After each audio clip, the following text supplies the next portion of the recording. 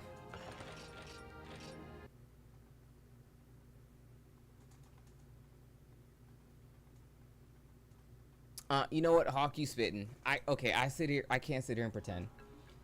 I love immersion in Monster Hunter because, like, it's just easy, you know what I mean? So, I have to give Hoarfrost Reach that. Like, when I first got in Hoarfrost Reach, I was impressed, very much so. I can't sit here and, like, lie about that. But, like, my brain says to me, Hoarfrost Reach is gas. Now, if they just redone Tundra or redone Arctic Ridge or whatever, it would be pretty cool, too.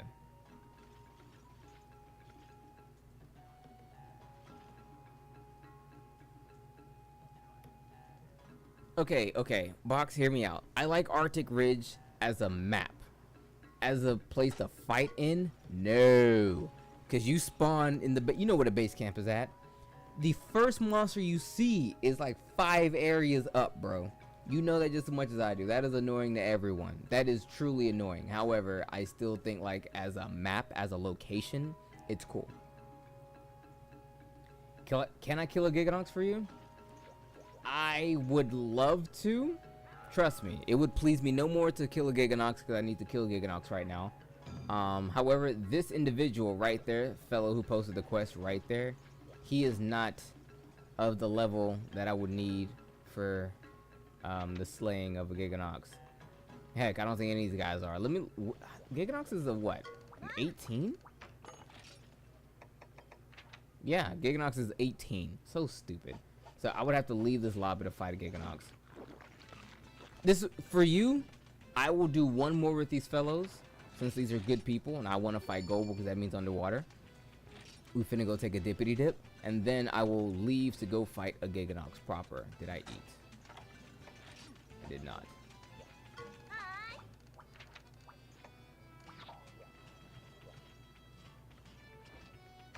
Frozen Seaway, huh?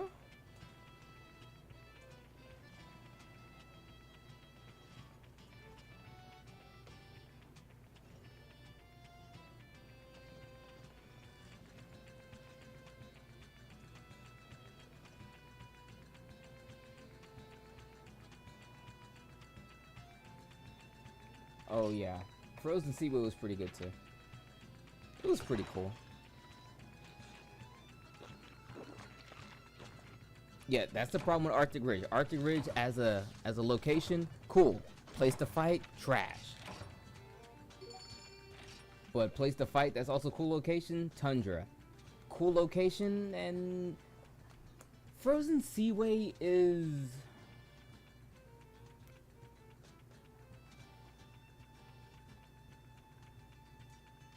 I'm not gonna lie to you. If we're not talking about that giant hill that you climb up or whatever, you know the hill. If it's not the hill, freaking Frozen Seaway is trash to me. Okay, Serenity. The answer to that question is I freaking didn't. Some guys who are much smarter than me did. If you scroll your eyeballs a little skyward, possibly to the right, the pinned tweet has a Discord server link in it.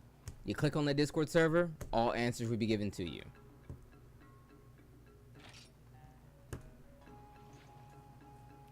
Do I like the hill box? Why do you make me feel like I'm a bad person for liking anything, bro? I can't like anything in front of you, Box.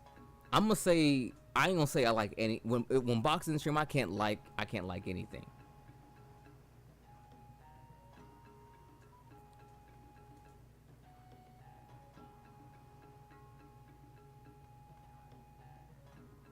See, okay, by the hill, I'm not saying I'm a huge fan of the hill. I just like the fact that as far as the unique points in that whole map goes, the hill was a unique point.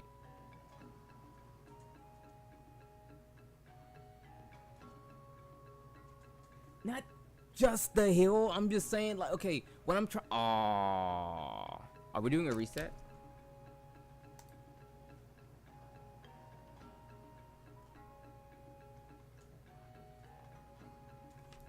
Yeah, okay. Yeah, okay. The server's doing backflips right now. Hang tight.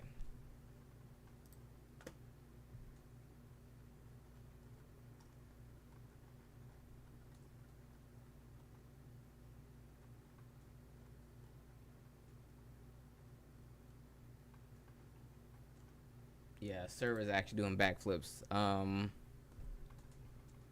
Let me see what the big guys is talking about. Yeah, the server's just down for a bit now. Yeah, everyone is like, yo, it's just big chillin'. Okay. That's interesting.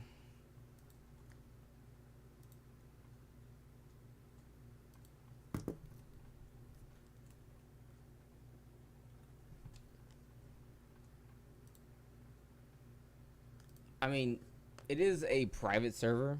Like, the people who are running it, it's just off this guy's computer. So, there's still a lot of kinks to work out. Yeah, for sure.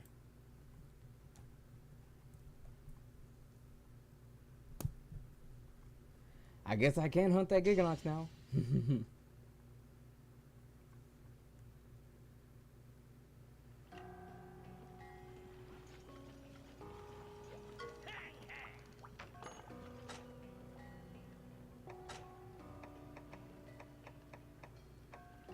Yo, finally, on the low, I needed this. I needed it for this. Spiral Heat, let's freaking go. Which I will use to fight Giganox 100%. I will do that right now, actually. Yeah. And get the see the switch axe. Yeah, you're right, I am supposed to do that too. What can I sell for money? I got eggs, right? Steel eggs. I got steel eggs? Oh, there they are. 2 steel eggs, not even worth the bother. How many bones do I have? 32 monster large bones? Not using them shits.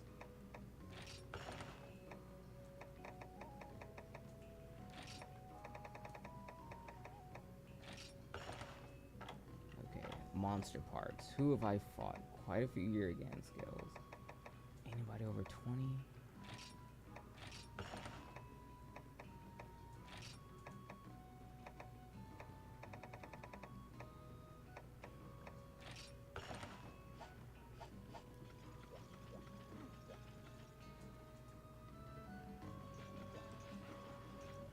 A new Blagong. I'll take a new monkey. I won't take a new Blagonga. I really hate Blagonga. Wow, exact change almost. That's crazy. This game is butt cheeks, bro. They really did that to me. They want 5 claws? Yo, I don't know if I'm gonna get this one. I don't know if I'm gonna do it. Damn, they really asking for a lot. They really doing it to me.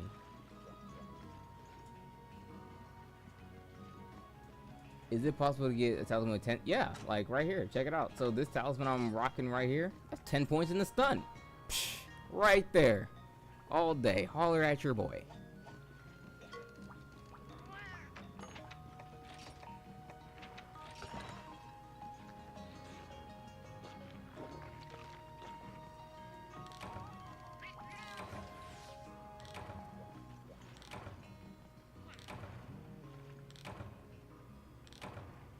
Oh, Serenity, you don't have a Wii U? Crazy. But no, I get it. I do get it. Creeping. I haven't even fought Giganox yet. Let's go whoop his ass.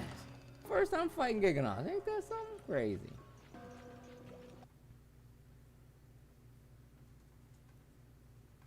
But yeah, right now I'm playing an emulated version of Try on PC. This is on Dolphin. But with the juice that is the hack and all the good stuff, we can play online with the people. But you know, servers are they're not perfect, you know. But you know, we getting there. We doing the stuff. We trying our best. Yo, hey. The Wii U was cool. There was a lot of cool stuff on Wii U. I still love my Wii U. I'm not gonna say it's the best console ever, not even close, but there was some cool stuff on it. There was some neat tomfoolery.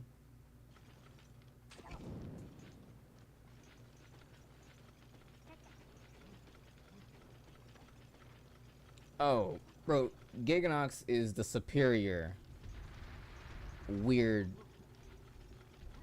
uh,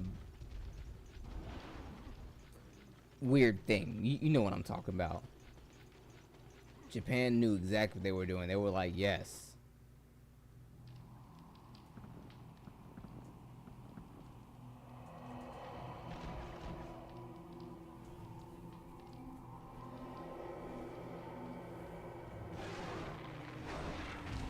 You get to see the cutscene.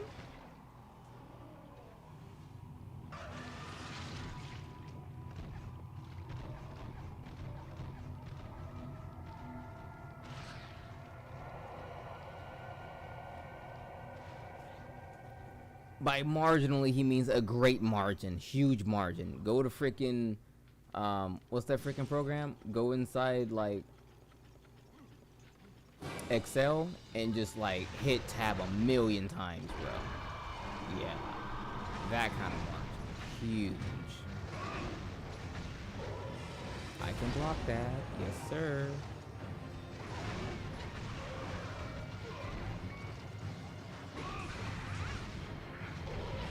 Oops, I totally forgot. Okay, another weird thing about Giganox in this game is that Giganox can cross you up. Giganox can. I'll show you. I'll show you. I'll show you.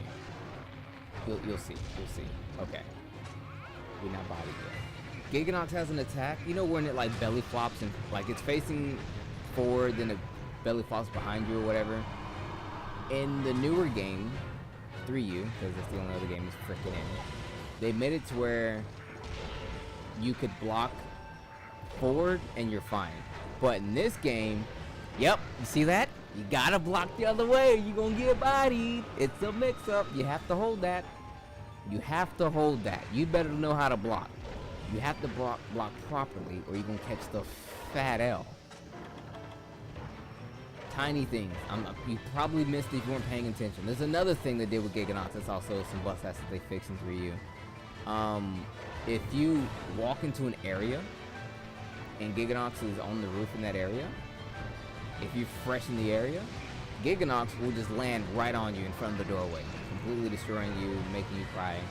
But in 3U, they made it to where his AI knows to walk forward like 10 paces and then slam on the ground. Because you could walk into an area and immediately you just get slapped, unable to do anything. It was like, it was a frame trap, actually. You could pop into an area and just get killed in black. Dumb stuff. Truly egregious monster atrocity type things.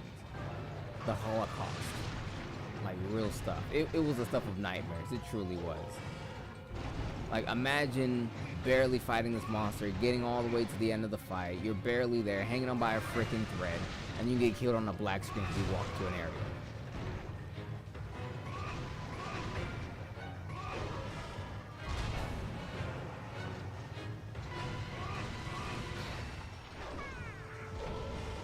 You gotta get close to this. This is Giganox. You gotta get close. It's darker. It's actually lit up. This area is lit up. What do you mean? Where you don't see the light right there? Lit up? It's lit.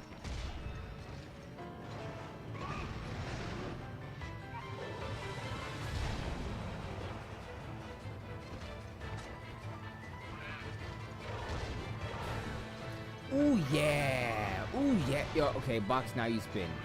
Barrios freaking hit you with the Superman on the area switch.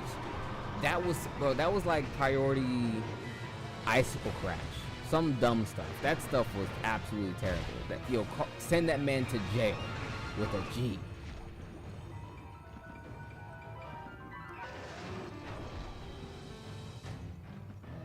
What's also some stuff is Khezu. Okay, you light the torch, right? You light the torch. Khezu can actually walk along the wall, walk up to it, drool on it, and snuff the torch. What a dickhead.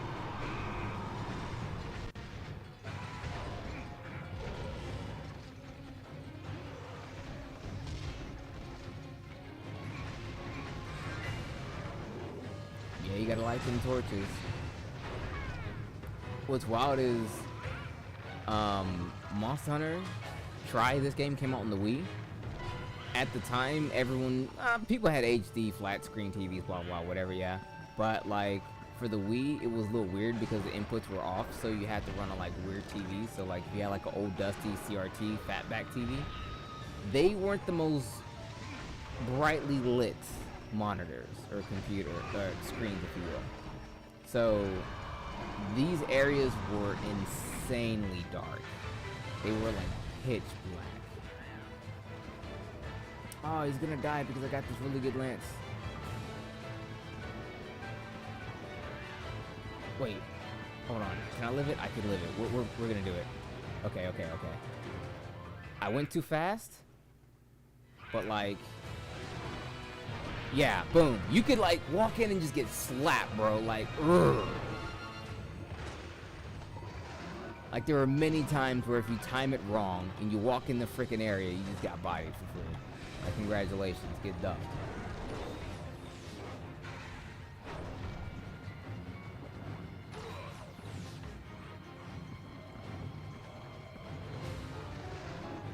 Let me show you how dark this area is, because this area didn't have the torches lit up in it. Lit dark. And honestly, it's much brighter now because this is emulated on a computer with the stuff and the additional settings I had to put on, blah blah blah, whatever. So this is actually very bright. Well, back in the day, like, you literally had to fight him with torch in hand, or you hooked it up. You know what I'm saying? You walked around, found the places where the torches were, lit the place up so you can see. But of course, like I said, he could go to the torches and then snuff them out by like drooling on them, you know, with like water and stuff.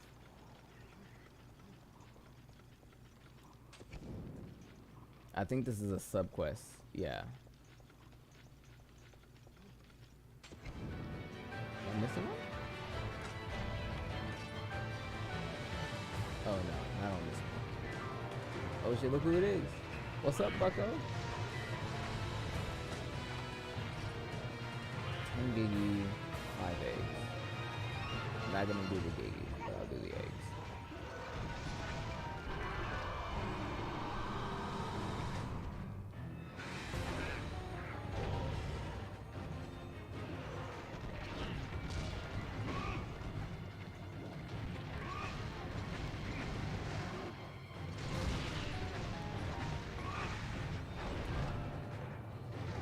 Oh, there's an egg over there. Oh, I got collected. I'm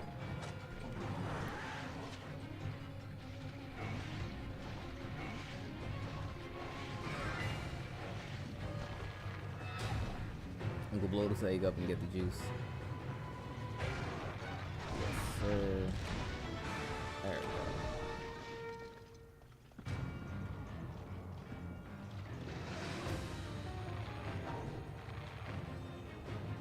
Yeah, the range was always pretty grand in a bad way.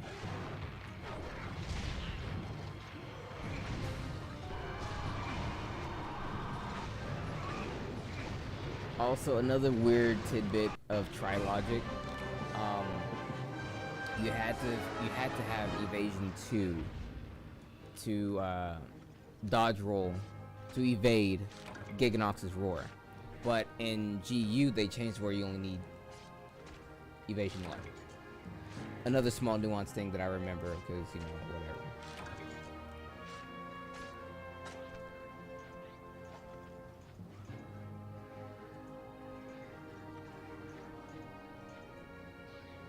So yeah, young Giganox. I remember I fought an insane amount of Giganox because I was an idiot, and I was like, bro, I need a Wyvern Stone, and obviously you get it from Giganox. Because I was trying to make his lance because it looked freaking cool. But little did I know that his lance in particular was a high rank lance only. So the only way you could make it was in high rank. I'm in village committing mass genocide against Giganox, trying to get an item that I actually cannot get. It was insane.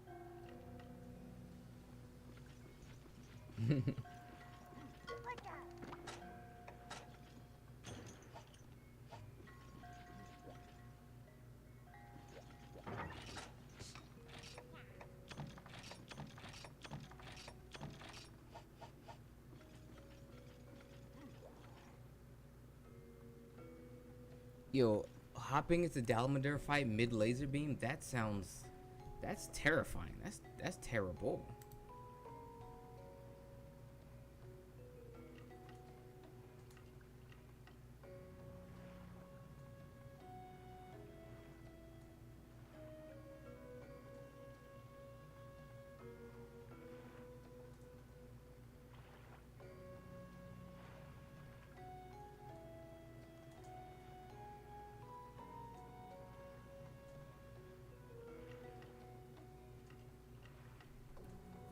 Okay, I think they fixed it. They reset the server.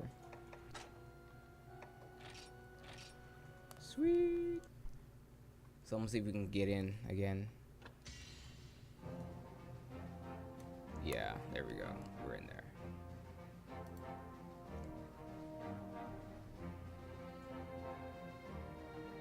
Oh, you did, brah. Okay.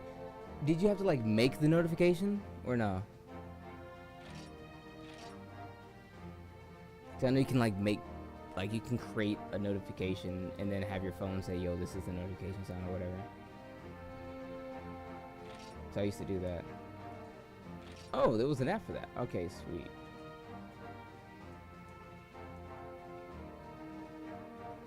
Yo, young Zedge. I remember Zedge. I actually still have Zedge. I think it's still on my phone. Every time I get a new phone, I download Zedge, find my ringtones, and then uninstall it again. Beginners welcome. HR grinding. Oh, that's the same cat. Well, I should run with this guy. Yeah, I should run with this guy. But what I'm gonna do is I'm gonna go pick up my pizzas. So I don't know. I guess you guys can like talk amongst yourselves for like 5 minutes. Actually, I want to time myself.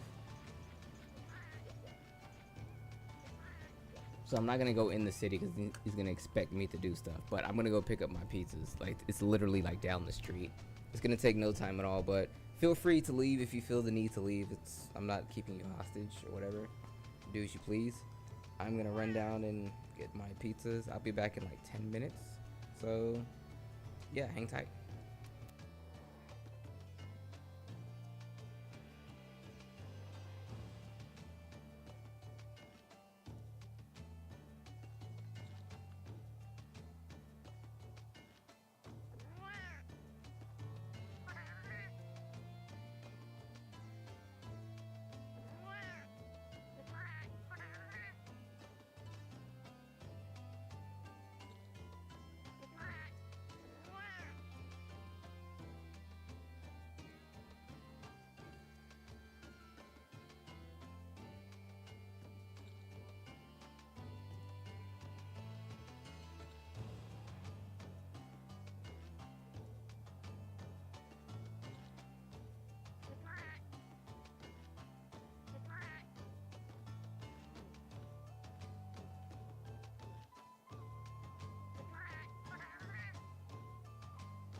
join a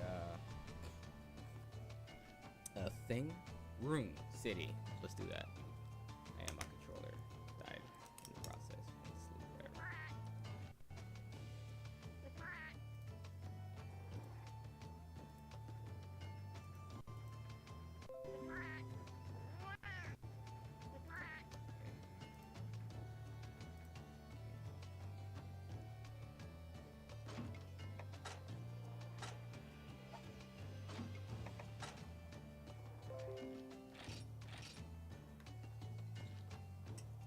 5 minutes and 5 seconds. To be fair, I actually didn't leave the driveway until 40, because you have to let your car warm up, okay? Ooh, one thing. One second. 5.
My man said after the Devil Joe attack, they finally built Block City again. Yeah.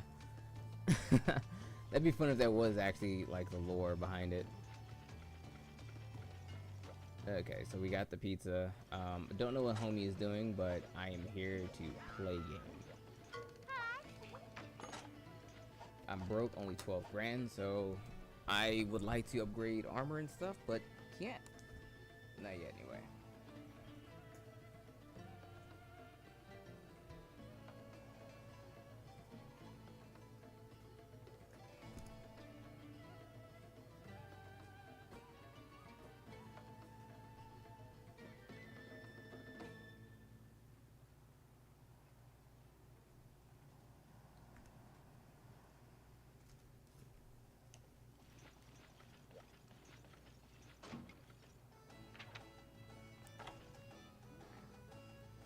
You poor soul.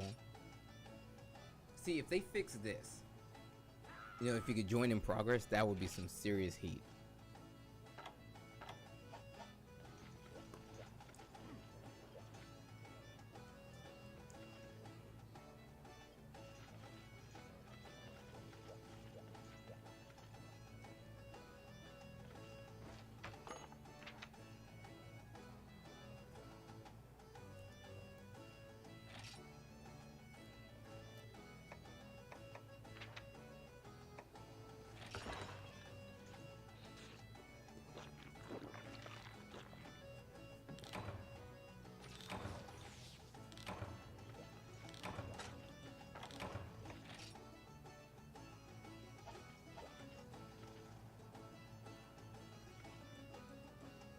Oh, really? That's hilarious. Those were some sad videos, though. Like, you would be mid-conversation with somebody, and then, like, server gone. And if you didn't, like, let's say you didn't link up and play in, like, Tanzia, or at the time, like, Facebook or Skype or whatever, then that person is gone. Like, there's a couple of people that I used to hunt with all the time. They're gone now. As far as I'm concerned, they don't exist anymore. Like, realistically they do, but you know what I mean. There's no way for me to actually reach these people again and talk to them and play with them again, even though that we were friends on the video game. They just weren't going to get Wii U's, which was the only way to play 3U. At the time, I was playing on my Wii U to play Try when the servers went down.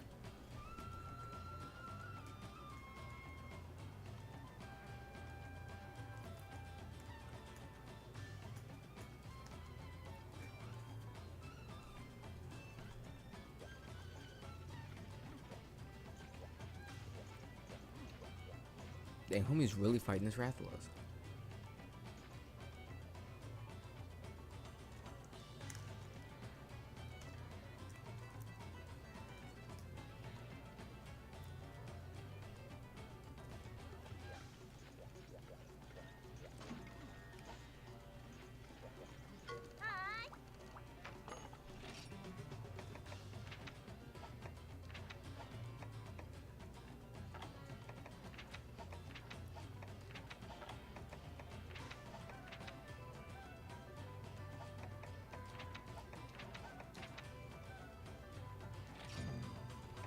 I guess in the meantime I can like get some materials or something.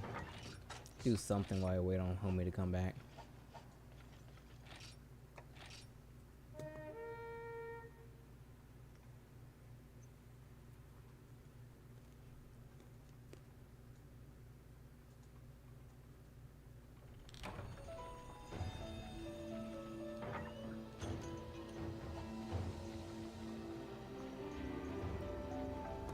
I'm sorry, I may have to mute myself as I eat, because I think that's really rude to like eat in your ear.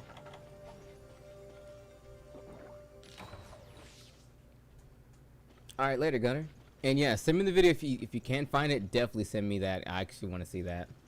Sounds hilarious, but also kind of sad at the same time, because, you know, server's going down.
Okay, sorry about that. But yo, you say you finally got one of the rubies? And I'm with you there. Fighting Rathalos is a chore. 3rd gen Rathalos is tough because there's a lot of dumb things like flying and hanging around and doing weird stuff. Just weird. It's a weird fight. It's not fun at all.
By the way, this is a set on. It's a high rank set.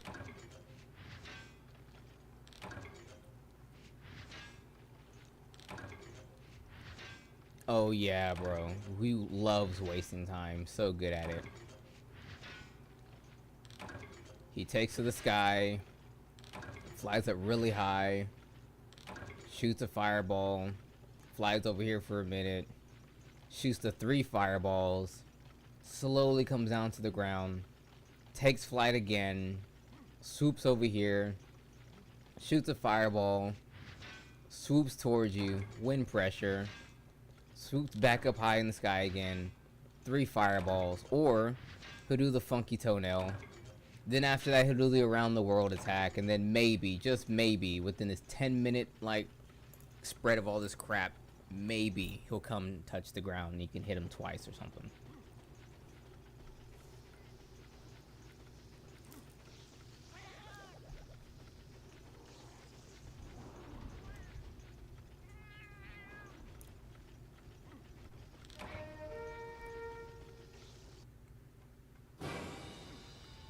Absolutely, I agree.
Honestly, because Raytheon likes to touch the grass a lot more, I prefer Raytheon Rathalos at all times, you know.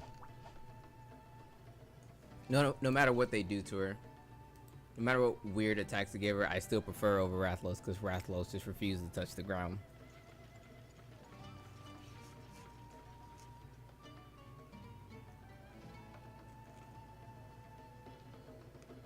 Yeah, she has a good punching bag.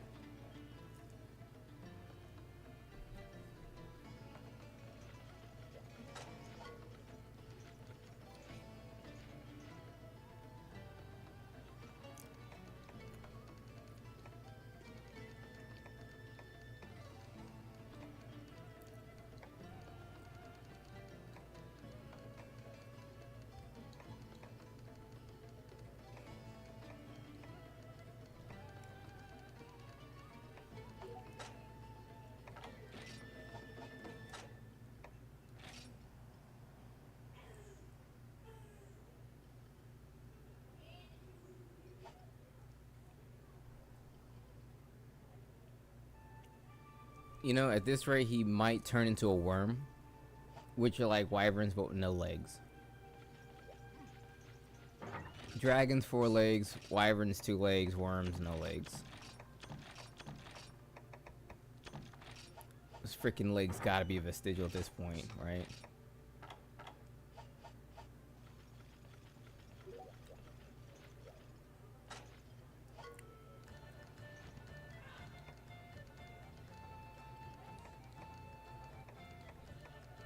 Whoa.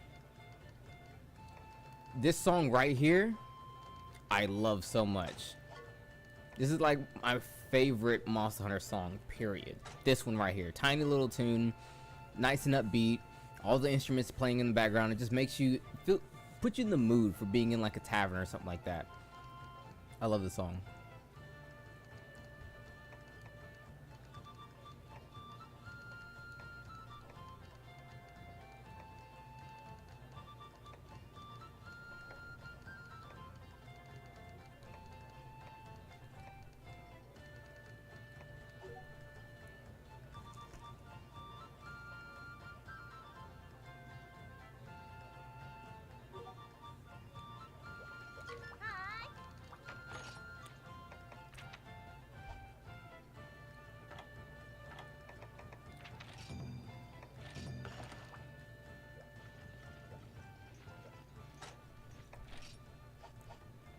tortoise type monster would be pretty cool. Heck, just a new monster type in general would be cool.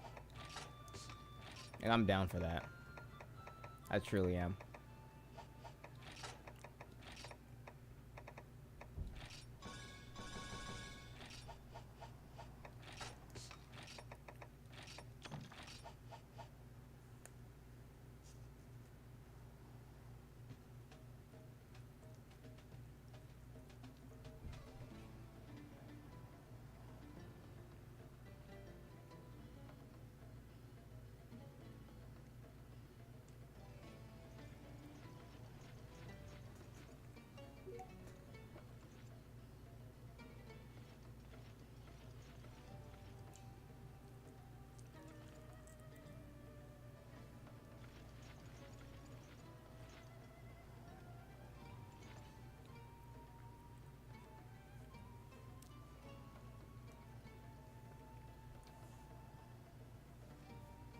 For sure.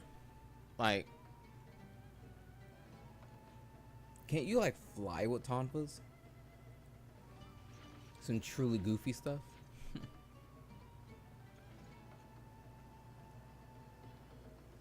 They'd have to tone that down quite a bit.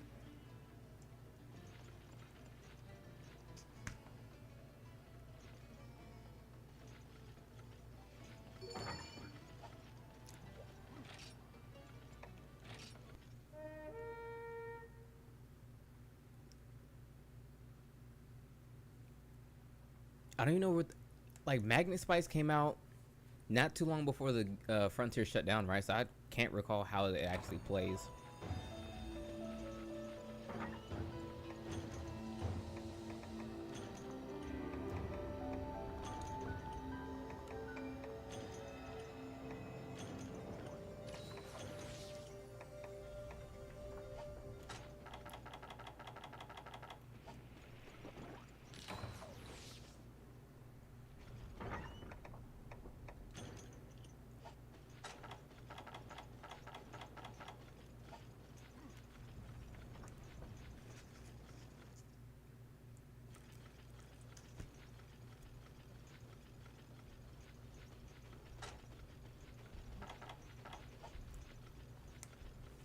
Barrios, if I'm not mistaken, has the least amount of HP for any tier 3 monster. So once you get to this particular point in the game, he's a good monster to farm for HR. Which is good because his gear, his weapons, are some of the best you can probably acquire. So it's always good to have some of his stuff on deck. A lot of top tier monsters are weak to ice too.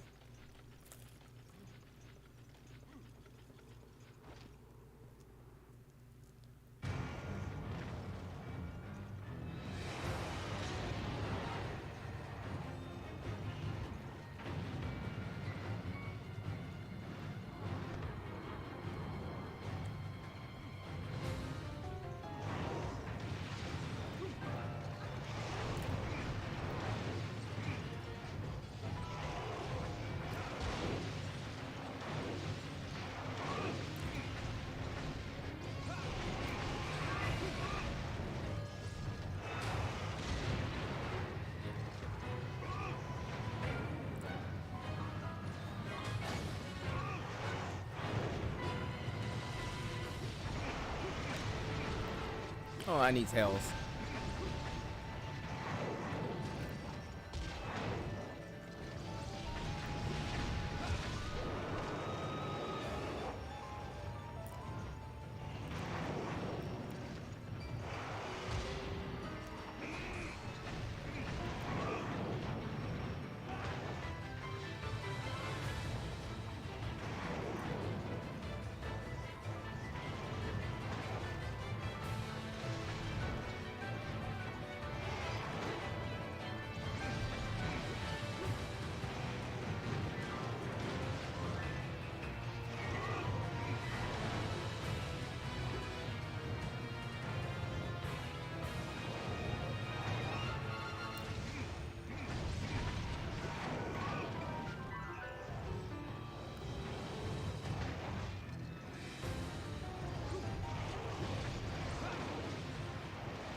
You know, my man is moving a lot.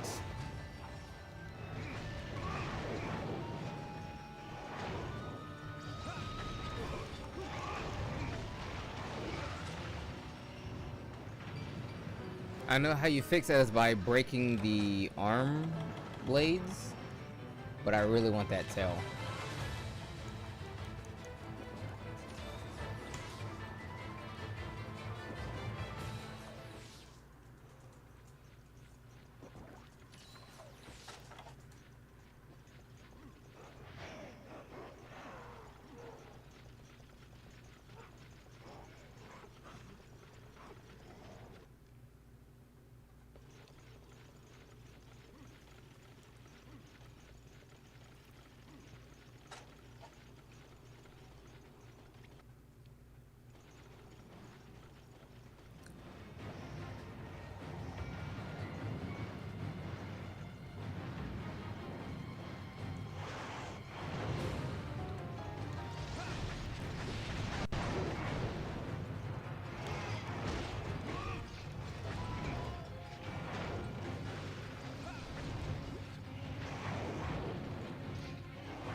Finally, there we go.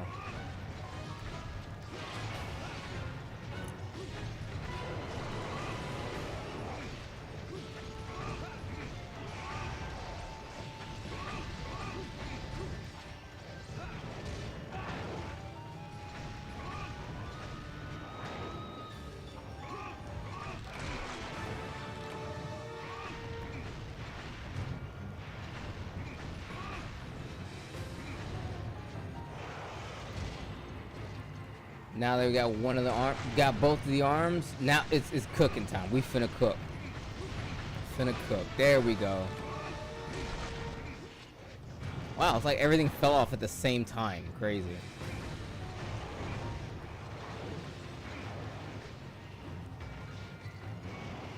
Tail, arms, freaking tusks.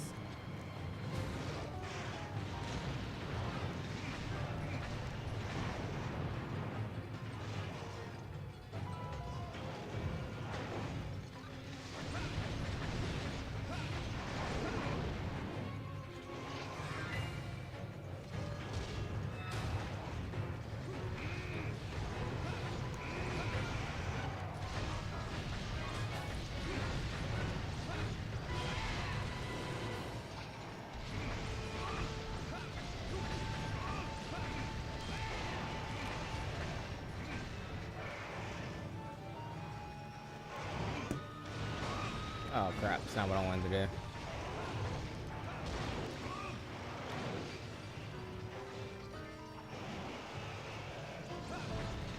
This is an Ignactor Lance. Back in Tri, I can't confirm if Rathalos Lance was in the other games. I'm pretty sure it is.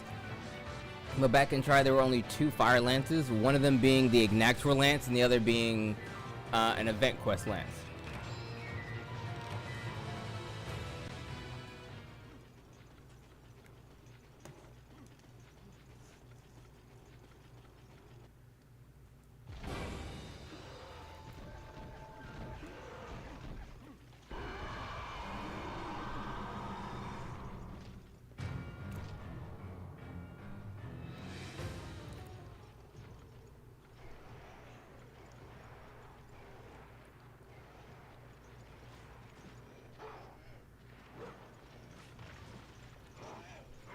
The better Lance, I believe, was the Event Quest Lance, but that's all I got at the moment. I think the Event Quest Lance had better sharpness, better raw, but the Ignactor had more affinity and more element.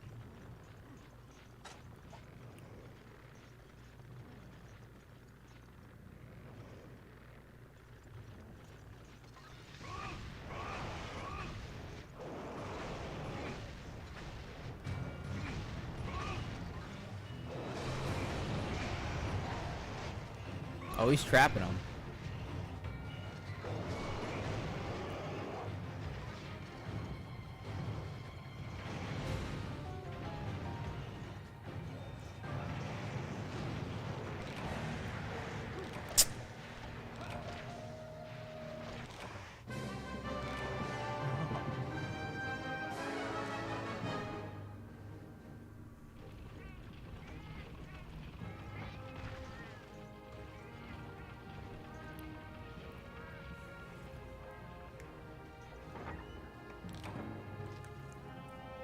Hilarious.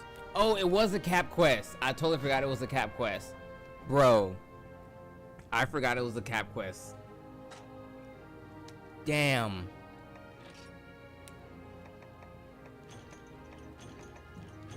I'm sitting like, alright, we capped it. I don't know why, but totally forgot it was a cap. Man, I was just going ham hocks.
Yay, Jaggy Mask. What does it do again? Good luck. Wow. It's kind of cool.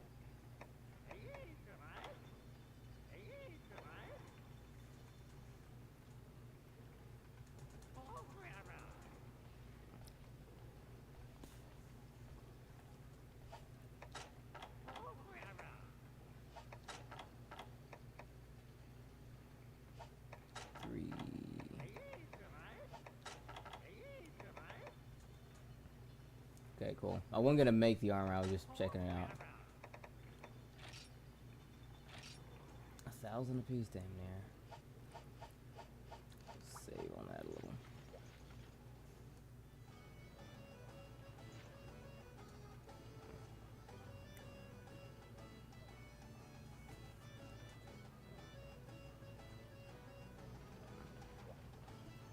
Oh yeah, the O-Dog matchup with Lance is BADDDD. That monster stands no chance.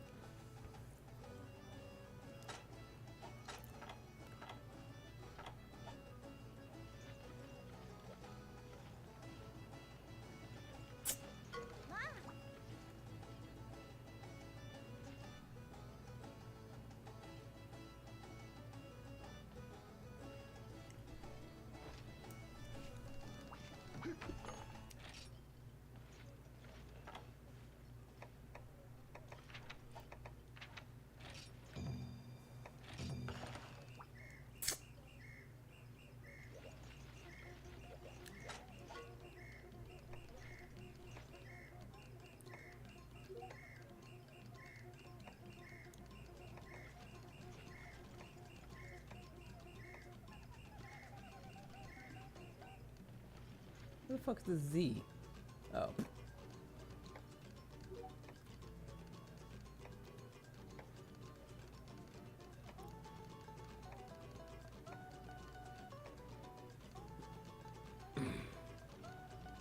Oh my god, I'm retarded.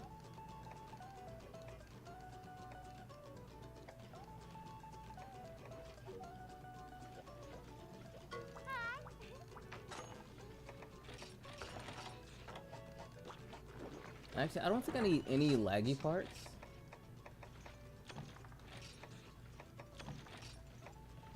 Except the horn? So I think I'm gonna... Wait, did I eat? I don't think I ate. Didn't eat, don't care.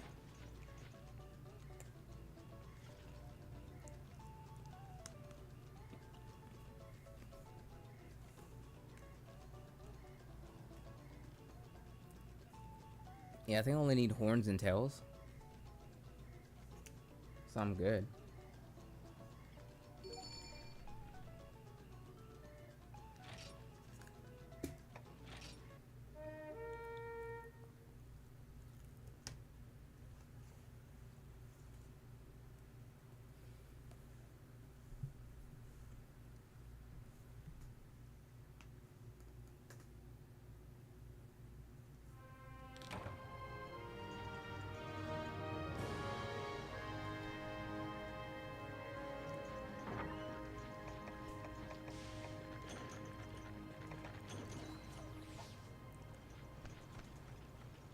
We finna take a dippity dip, a dippity dip, a dippity dip.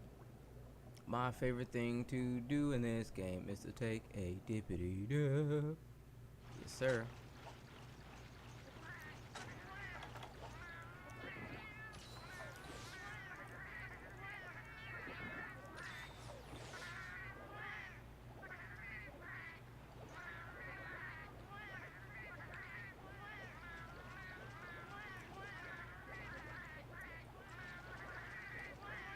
Hilarious. The kitties love me.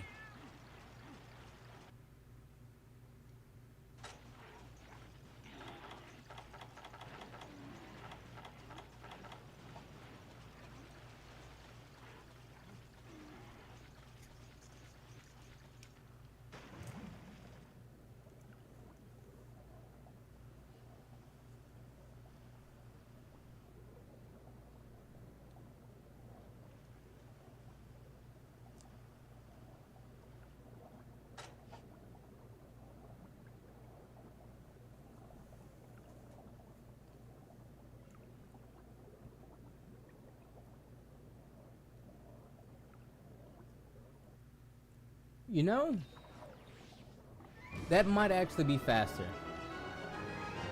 Jumping down might be faster than swimming.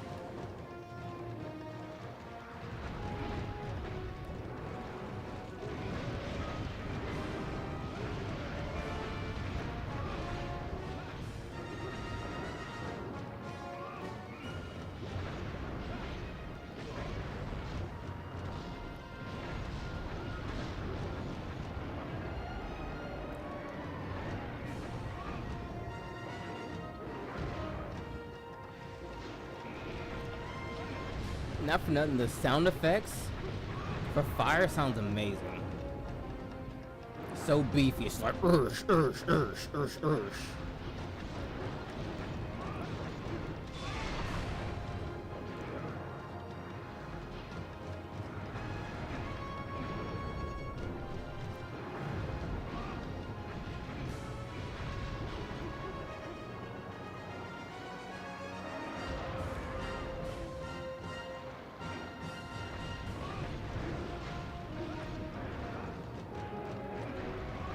Yeah, it looked like your chest bumped me too, yeah.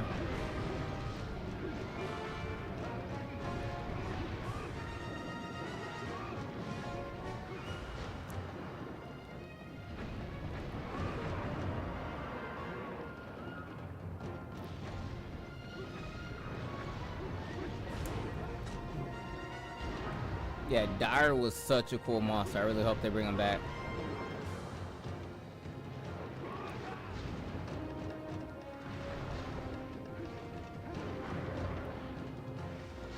You know what I actually want? Hear me out.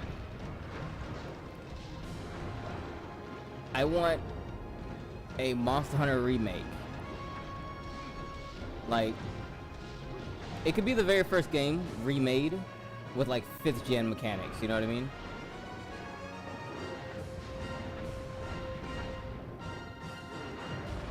If they really want to tickle me, they can just go back to the first 3 games with 5th gen mechanics.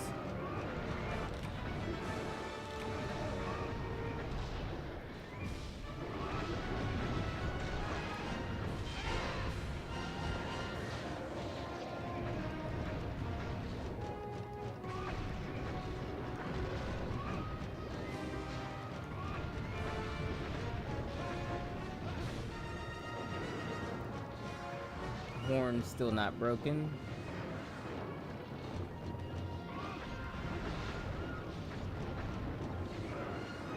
Oh shit, okay.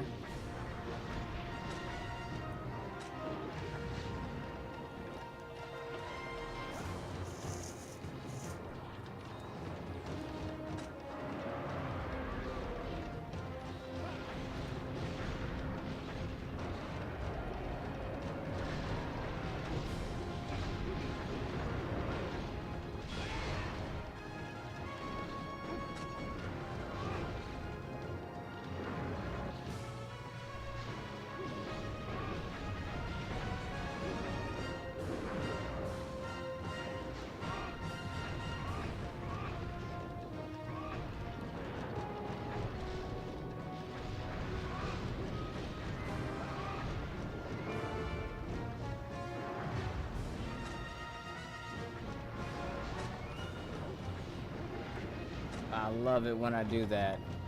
Take a potion and immediately lose the effects of that potion because, you know, you get hit.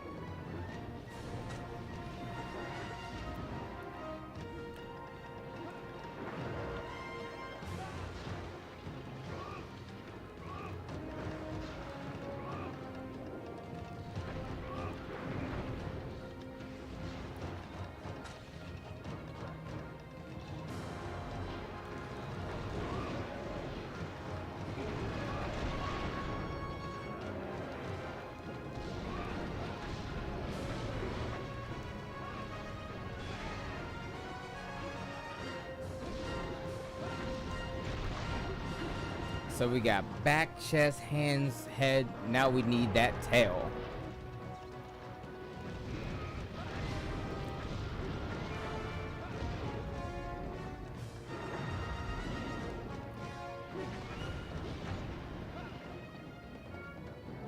No, I haven't hunted Devil Joe yet. Not high rank yet. Still grinding my way through low rank. I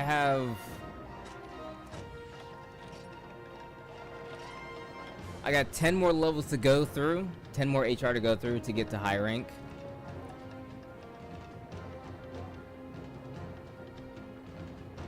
And then, you know, the core Peko quest, Devil Joe pop up. Will I fight him? Probably not, but you know, it's always the thing.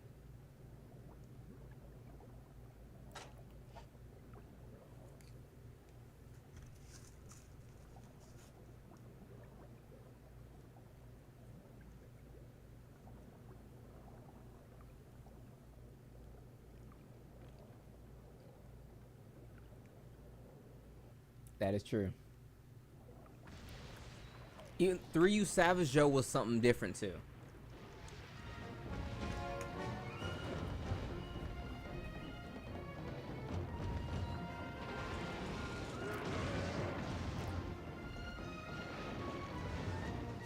Homie had alternative construction methods.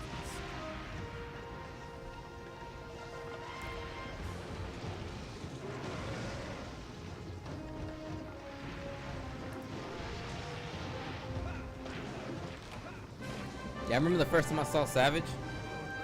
Crazy.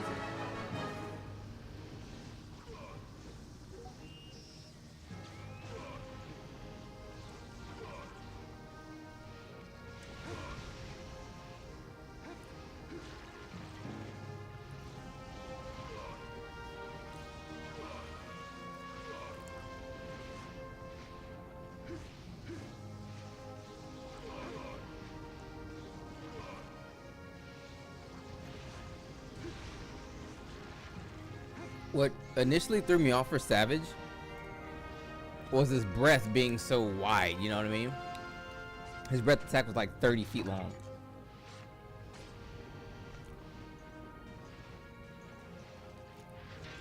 Truly ridiculous.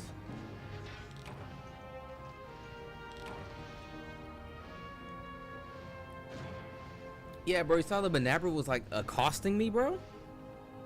They really meant to do me in. All that no freaking horn. Probably a plate somewhere. Nah.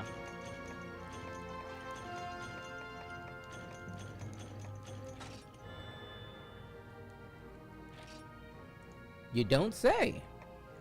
This is powerful.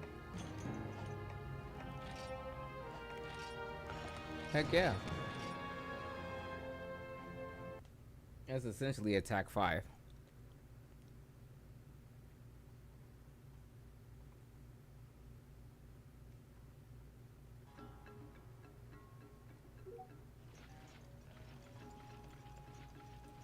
Oh yeah, that is true. See, again, it's the small nuanced things that this game had that the other games either immediately got rid of or just neglected to put back on. Or look back into, I should say. Shit, I'm gonna put that on. Half stun is good, but whatever.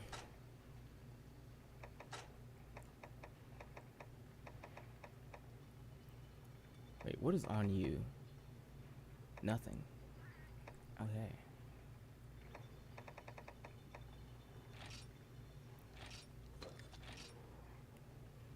Okay, so 5, 6, 7, 8, 9, 10. Okay.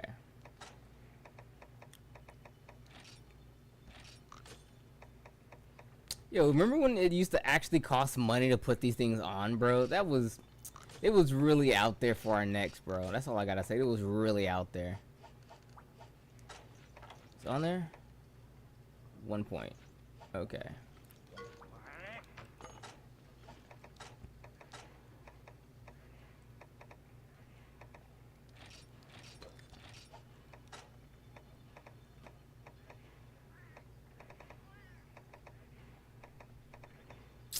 Wow, they really did me like that, bro.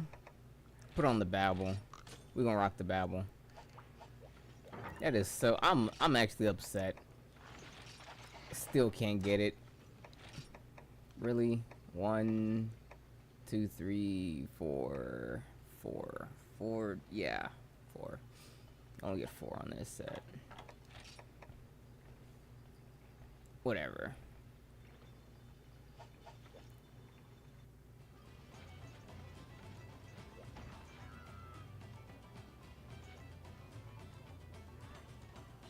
Yeah, 100%. It's actually, see, Monster Hunter is a game of the small things. Like, you take a whole bunch of small things. They may seem tiny, but you get a bunch of them, and then it becomes like a huge thing. It's the reason why people remember a particular game more than the others.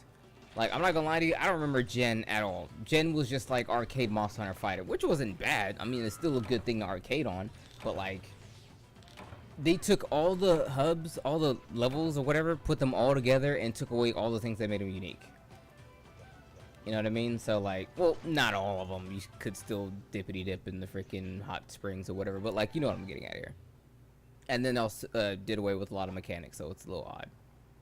Not a huge fan of how they did that, but you know, it is what it is.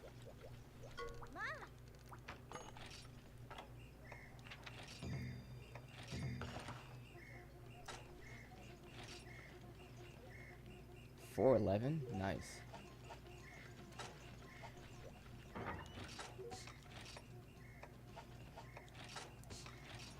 Do I have Might Seeds? Do I have Demon Drug? I don't have Demon Drug. Wait.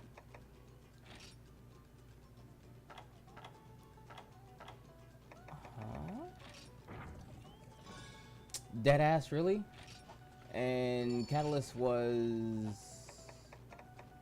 honey and I'm pretty sure the bitter bug. Yeah. For science, I'm gonna see how high my attack can go.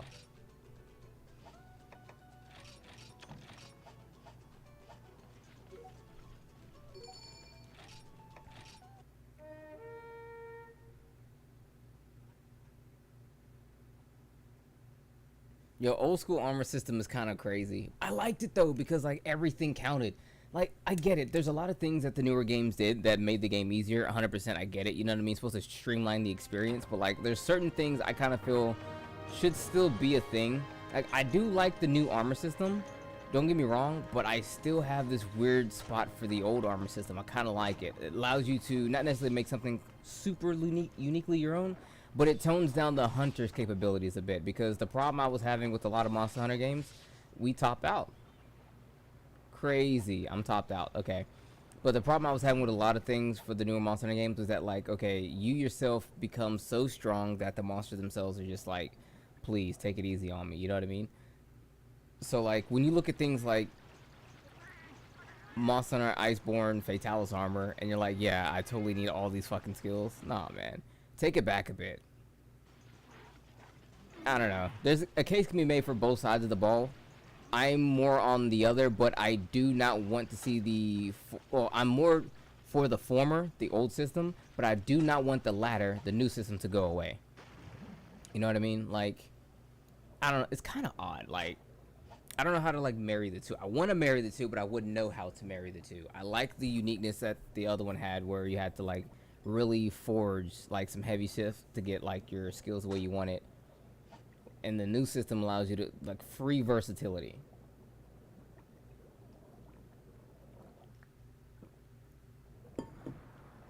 Damn, jump down is faster. All right, I learned something. I played this game for a million years, but just now learned that jump down is faster.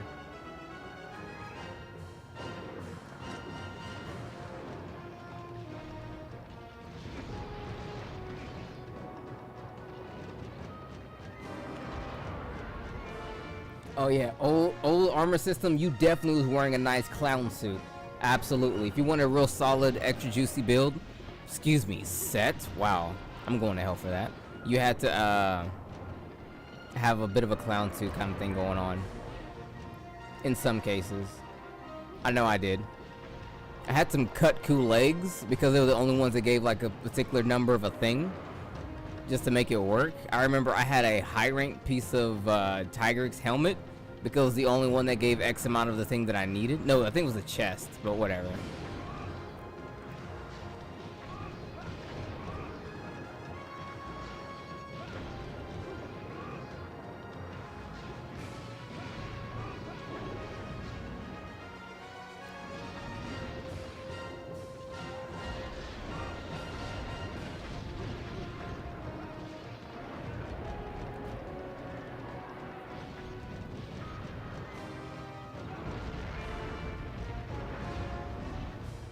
100%. Like, the devs are gonna have to sit down long and hard to get it to work properly. I think the best way to marry the two would be...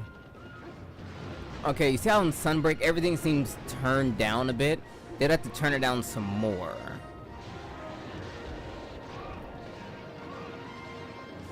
I think. Yeah, I think turning it down some more would be kind of the play. I don't know. Like, maybe one day I'll have a nice long think about how they could fix it, but as it stands, I couldn't figure out. I still can't think of like what they could do to fix it, because it's a pretty deep and intensive system, you know what I mean?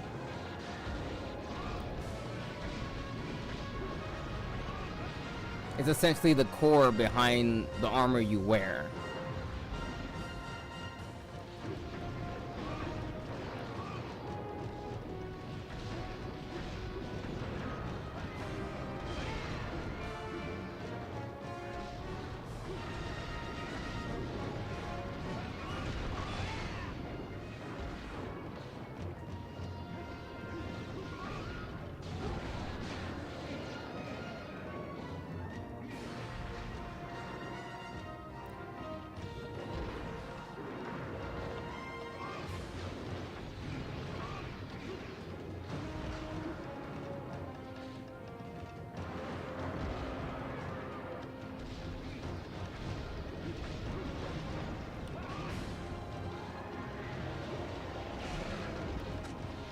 I got the break too. That's annoying. Oh, I didn't get the break. Okay, it just sounded like I did.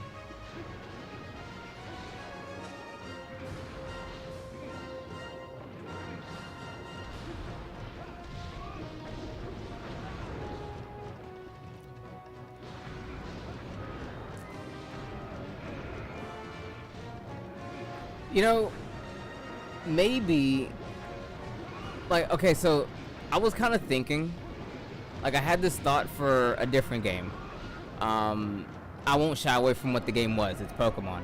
But, like, what I was thinking was if they could some way take concepts that were, like, prevalent in the earlier games and add them back into the newer games. So, the example I'm explicitly going for is they could just do it in the sense of abilities. So, Mewtwo is one of my favorite Pokemon of all time. I think he's busted, he's fun, he's cool, I like him, design and everything. But in Gen 1, he was the best thing literally in the entire game, period. And it was all because of the way the whole game worked. So I kind of had an idea that he can have an ability called Genetics, which reverted him essentially back to how he was in Gen 1.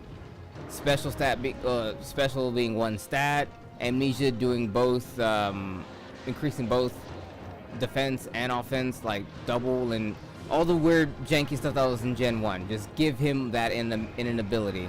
Now I was thinking, like, let's go back to the style system for that we had in Gen for a second, and you could be like, okay, old world style, and then with old world style, like, your armor and everything, the points work differently, so you can actually have the 10-point armor system.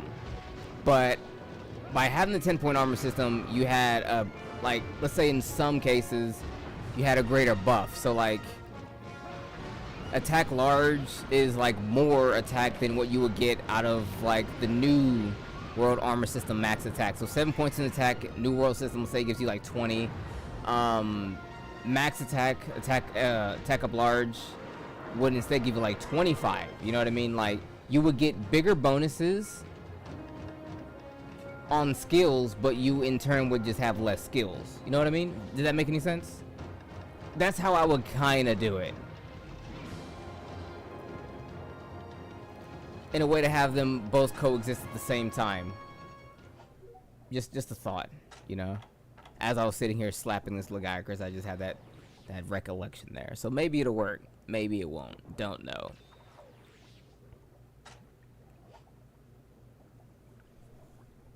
But to be fair, it kind of sounds like, what do you call it? It sounds as if my idea is more akin to how World was kind of working. The alpha and the beta system. That's what it kind of sounds like to me. Actually, it really sounds like the alpha and beta system, but just like a more reworked alpha and beta system from World.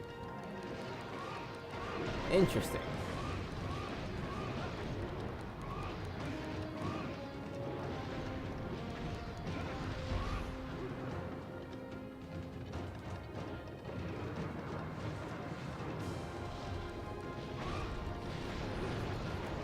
Yeah. I don't know, maybe it could work. Maybe it could work. Like, that's the best idea I have for it. And I think that's the best way it could work, so that way everyone can have their cake and eat it too.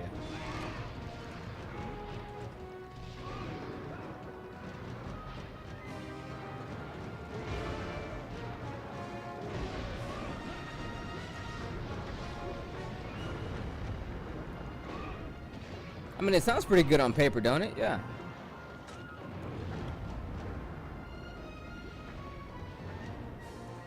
Yo, him tired. Yep.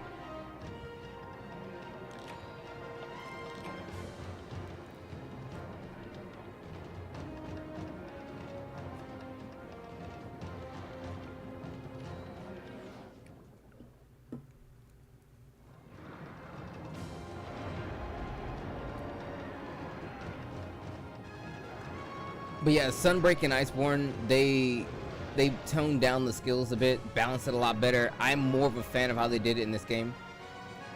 And Sunbreak and Rise and whatnot, it's not as, like, ridiculous. It seems like it can get quite ridiculous in World. Again, the biggest, like, offender to that would be Fatalis armor. But then again, I kind of feel like it worked with Fatalis. It was fine with Fatalis. Reason being, bro,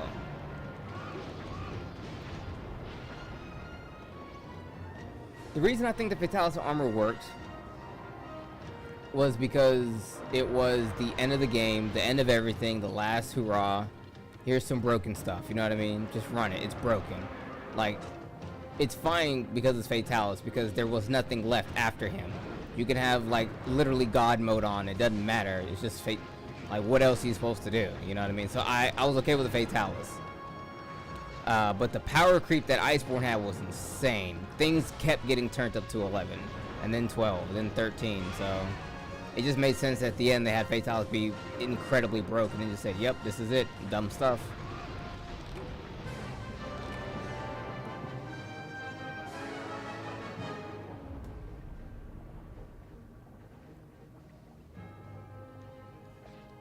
Yeah, literally, you beat the game, congrats, go nuts. Go for it. Game done. Here's dumb armor. Good shit.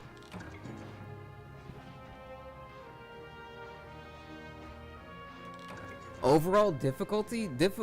Overall difficulty will have to come down to two factors.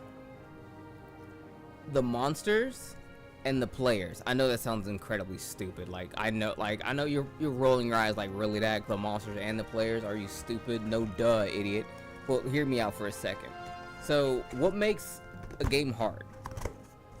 What makes game hard is your interactions with the things you're fighting. Okay, now we have deduced that Rise 5th gen, those games, the interactions with the monsters are insane. You're flying all over the map, you're doing all kind of backflips and whatever the heck. Rise did kind of like, not Rise, Sunbreak kind of reined it in a bit by making it harder. Did we get two? Nah, just one. The game is actually naturally harder because they found ways to like come and get you, you know what I mean? So for instance, one thing I've noticed in Sunbreak is that, let's say you're fighting a monster and you decide to play it safe. You give yourself some distance between you and the monster. Most monsters have a means to reach out and get you from that position that you're at, which is far from the monster, and then bring either you to him or him to you. You know what I mean? Monsters will close the gap or find a way to make the gap smaller, forcing you to rethink your positioning, thinking that, oh, I can kind of hang back and be safe. They will come for them yeeks, okay? So that's cool. I like how they did that, but it'll come down to the player, because the Monster Hunter character itself is, in my opinion, a little too strong. To tone down Monster Hunter itself would be the way in which they have to do this properly. But they already turned Monster Hunter up, so they would have to find a way to turn the monsters themselves up even higher. Or take the tools that you have available to you, make them weaker, you know what I mean? Keep the mechanics of the game. By the mechanics of the game is like quality of life things like forward hops, side dashes, like all that weird ancillary mobility things as far as like straight up stock movement goes. Keep all of that, but make it like you can tone down the skills, take it back to old armor system where you only have like 5 or 6 skills tops all day, so that way you're not blistering through like monster with like 40 different skills. You can make it to where the weapon, you don't want to like touch the weapons and make them bad. You don't want to nerf the weapons in terms of like its ability to do things. You could nerf a weapon's means of attack though, because to take away things like side slap and to reload and to down slap, that'll like mess up a whole weapon. But if you were to just like lower some of the values on some of those things, or just some of the multipliers, that way the stun remains the same but the damage is different. By that I mean the amount of, like, you know when you fight a monster and then you stun it by hitting it, keep that value the same, so that way you have a means to keep the monster off of you, but lower the damage so that way the damage itself isn't too high, so you would still have to continuously fight this monster. You know what I mean? Like, if that makes any sense. Keep the stun as it is, reduce the actual attack on the hits. Like the stun values, if anything. That's what I'm getting at. Yeah, they had to be sped up and Rise to catch up with the players. This was something that I talked about, I preached about a long time ago. I was like, they gotta do something with the monsters. The hunter himself is far too strong.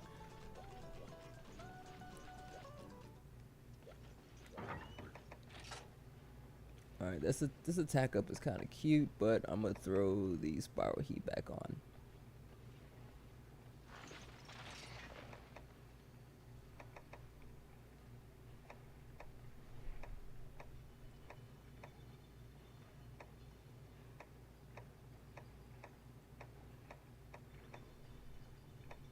Where my stun at, bro? I had stun. There it is.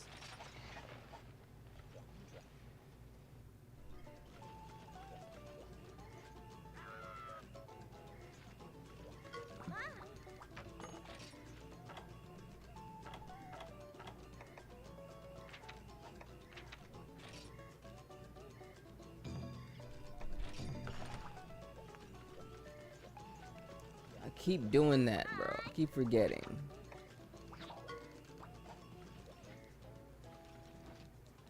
Oh, did he?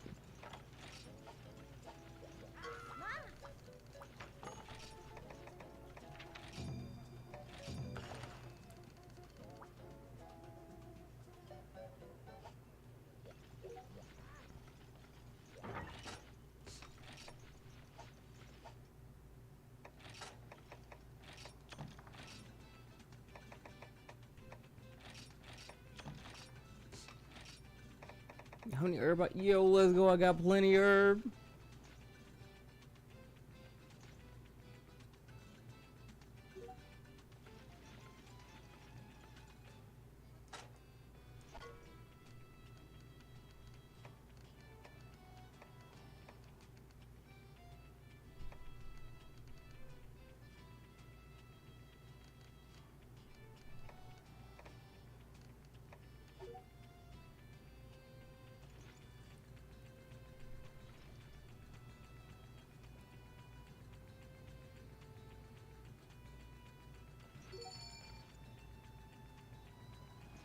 You know what? You're kind of right. That harkens back to a video I made called "The Top 10 Gatekeepers in Monster Hunter." In World, Anjanath was in there. Heck, I actually put Bareth. Try Bareth. I didn't want to. I actually went and got try footage, Monster Hunter try footage of Barioth for that video, explicitly because it was try Barioth was the one that was the problem.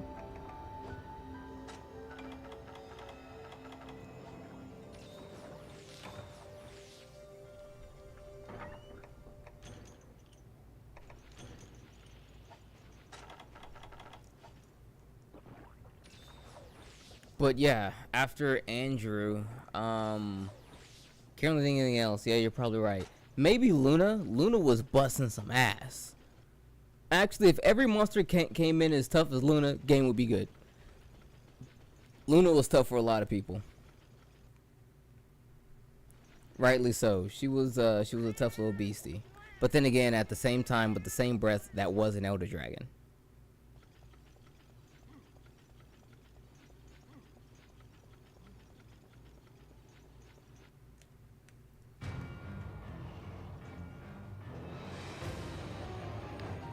And in Rise, I'm not gonna lie to you, I can't think of any gatekeepers in Rise. I don't think there were any gatekeepers in Rise.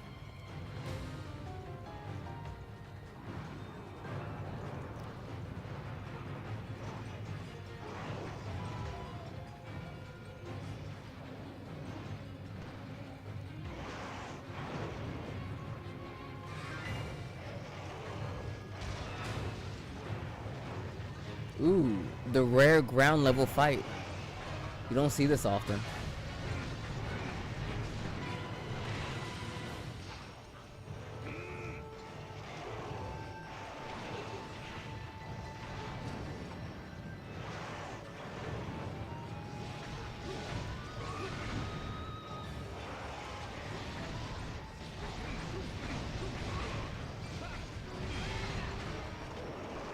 I mean, G-Rank All Mother should have. Like, that's like endgame monster, you know what I mean? So, like, yeah. Endgame stuff don't count. They're explicitly designed to be dickheads.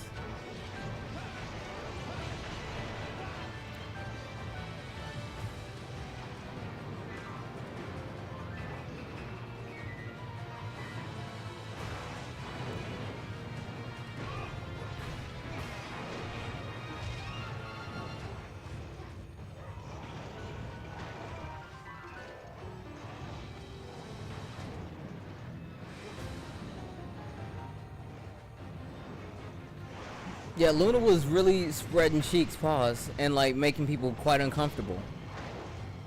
That was a tough monster. Heck, tough for me. Mind you, I never fought Luna before. I actually never played in the second generation games. I never beat the first generation game.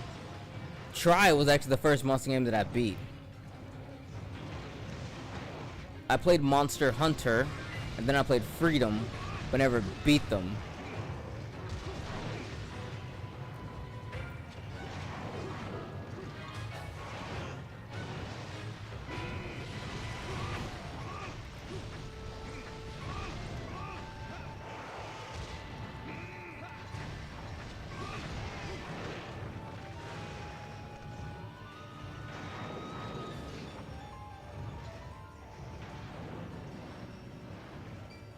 You know what? You're right. Freaking Magna was kind of significant. If I could give any... I wouldn't even call it a gatekeeper. Nah, I wouldn't really call it a gatekeeper per se. Well, yeah, I guess I could call it a gatekeeper. Yeah.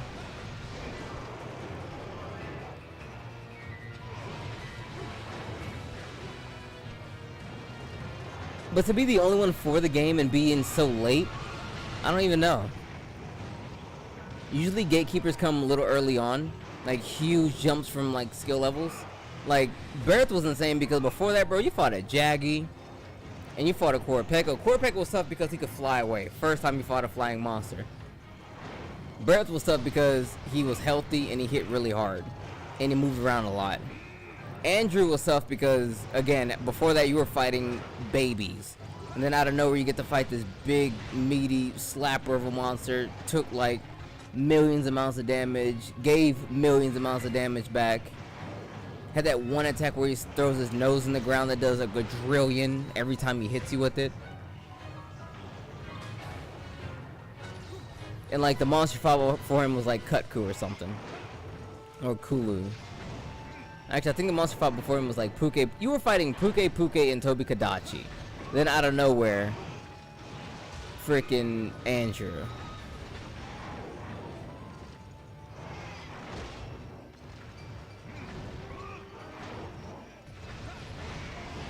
Yeah, I agree. If you have to get to the flagship before things get turned up, then it's not good. Then again, in base Rise, everyone was saying that Rise was like a super easy game. And they weren't wrong. It kind of was. It wasn't until the end of the game, like the actual end of the game, when they started putting the silly stuff in the game where things got truly challenging. Like when they put in Super Apex as an ogre or something like that.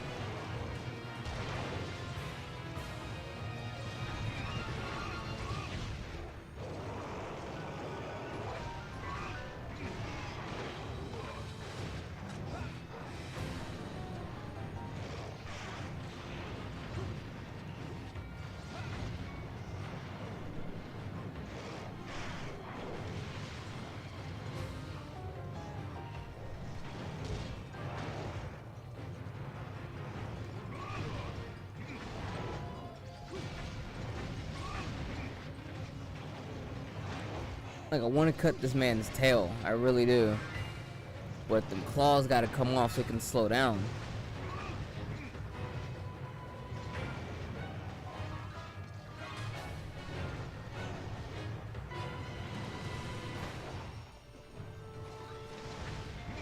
Yeah, that's what made Korapeko so tough.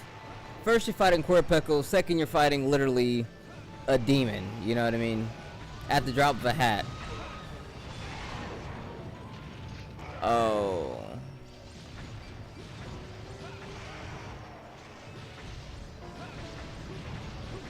This is an annoying monster to fight, 3rd gen.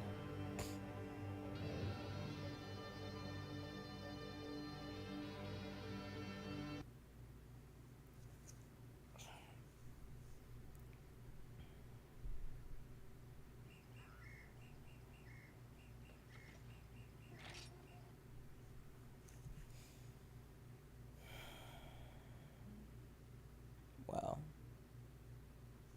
Actually, I think this is good enough. Started yet. Okay, so before I go, because the stream is dying, I'm leaving.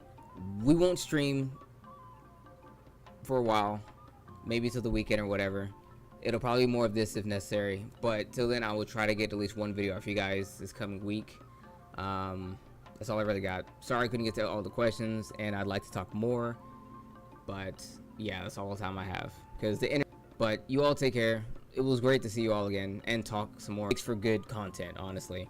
Could make a video about all these questionnaires and how we could fix the game and so on, but nevertheless, we will try to do this again on the weekend. Probably Malzeno is literally the next monster on the list, but I'm collaborating with a friend on that one. So while he's fixing his thing, I'm gonna go ahead and do Shigeru Magala. If you're a Patreon subscriber, I do have a Patreon. It's $1. If you guys want to join my Patreon, it's $1. Okay, I will go ahead and give the patrons the Shigeru Magala video while we wait on the Malzeno video. Okay, if you care at all. The patrons are also going to get my monster analysis video of Rajang. That's going to be coming out pretty soon as well. We're finishing up the editing on that one. And I think that's it. But nevertheless, you all take care. Have a great one. I'll see you all soon. Peace.